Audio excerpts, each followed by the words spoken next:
Scientists have changed over the years, but not much has changed. They're still on a stupid path. You find that with all the changes, things still remain the same. During the antediluvian times, um, scientists lived up to about 800 years, and every day they were planning how they could pervert nature. In the beginning, the earth was perfect.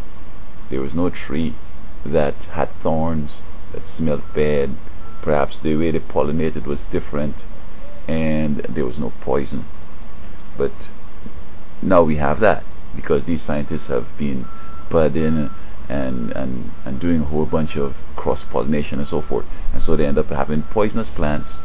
They end up having those that with thorns, those that smell bad, and also the pollen dust that's in the air that causes respiratory problems might not have been in the beginning.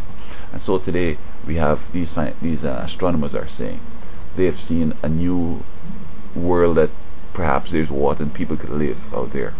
And then in Canada there are pigs that they've added on to other genetic matter that will help them to produce less phosphorus and so forth and so on. And the EPA or the food people are saying that you know what, we're not going to allow this into the market unless we prove that it basically is harmless.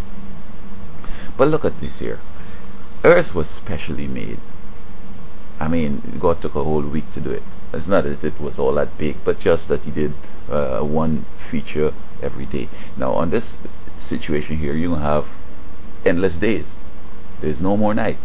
On one side of this planet, perhaps, or this body, and then on the other side, it's going to be total darkness. So, either they're going to have vehicles that you'd be in the sun for 12 hours, and then you're going to swing and go on the other side to sleep. I mean, it's going to be so uncomfortable. Look, humans can never create an inhabitable planet. It took the God who did it. And you see, the problem is there's a matter of theology. They don't understand why Earth was created. Earth was created so that God could rear some people who will become angels and replace the fallen angels. So there's no need for that, and only He could do that kind of work that needs to be done. I mean, in outer space, you see, you're jumping on the moon, you're going high. On Earth, you're flat. Sometimes the Earth is upside down, sometimes we're on top, but we don't fall off. So are they going to create and change that? They're trying to put plants in, and they say that, well, water will come in. Stop this crap, astronomers.